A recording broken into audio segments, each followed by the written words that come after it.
नमस्कार आमी engineer Shimul Kumar Haldar update engineering सल्यूशनर पक्ष थेके धन्यवाद और शुभेच्छा जानिए आजकेर भिडियो शुरू करছি। আজকে আমি আপনাদেরকে দেখাবো যে সাপোর্ট আমরা স্ট্রাকচারাল ডিজাইনের ক্ষেত্রে বা আরসিসি কনস্ট্রাকশনের ক্ষেত্রে আমরা কিছু সাপোর্ট ধরে ডিজাইন করে থাকি।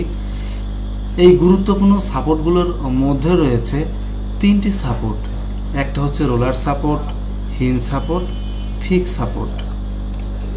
আমরা যদি রোলার সাপোর্টটাকে দেখি, রোলার সাপোর্টে রয়েছে একটি রিঅ্যাকশন আর রোলার সাপোর্টে রয়েছে হচ্ছে একটি ভার্টিক্যাল রিঅ্যাকশন। বা আমরা যদি এটাকে আরও সুন্দরভাবে আলোচনা করি তাহলে দেখা যাচ্ছে সাপোর্টের ক্ষেত্রে আমরা তিনটা সাপোর্ট চিন্তা করতে পারি, একটা রোলার সাপোর্ট, হিঞ্জ বা pin support, fix support. Roller সাপোর্টে সবসময় হয় একটা মাত্র রিঅ্যাকশন, যেটা হচ্ছে ভার্টিক্যাল রিঅ্যাকশন হয়। এটা আপনারা দেখতে পাচ্ছেন যে আমরা যে সিম্বল ব্যবহার করি রোলার সাপোর্টে, পাশাপাশি আমরা এই প্র্যাকটিক্যাল লাইফে আমরা সাপোর্টটা কোথায় ব্যবহার করি সেটা আমি দেখানোর চেষ্টা করেছি। ডান পাশে দেখতে পাচ্ছেন, আপনারা দেখতে পাচ্ছেন এটা হচ্ছে রোলার সাপোর্ট। আমরা এই সিম্বলের সাথে আমরা মোটামুটি কম বেশি সবাই পরিচিত। এই রোলার সাপোর্টকে প্র্যাকটিক্যালি আমি এই ডান পাশে চিত্রের সাহায্যে দেখানোর চেষ্টা করেছি। এই যে দেখতে পাচ্ছেন যে এখানে একটা রোলার সাপোর্ট। রোলার সাপোর্ট সাধারণত স্টিল ব্রিজের ক্ষেত্রে বা রেলওয়ে ব্রিজের ক্ষেত্রে ব্যবহার করা হয়। আর কনস্ট্রাকশন সাইটে অর্থাৎ আরসিসি বিল্ডিংয়ের ক্ষেত্রে রোলার সাপোর্টের ব্যবহার খুবই কম বা নেই বললেই চলে। এখন আসেন হিঞ্জ বা পিন সাপোর্ট। হিঞ্জ বা পিন সাপোর্ট আপনারা দেখতে পাচ্ছেন যে বাম পাশের এই চিত্রটি। হিঞ্জ বা পিন সাপোর্টটি সাধারণত স্টিল বিল্ডিংয়ের ক্ষেত্রে ব্যবহার করা হয়।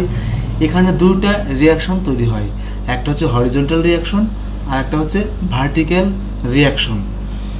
এরপরে আমরা দেখব ফিক্স সাপোর্ট।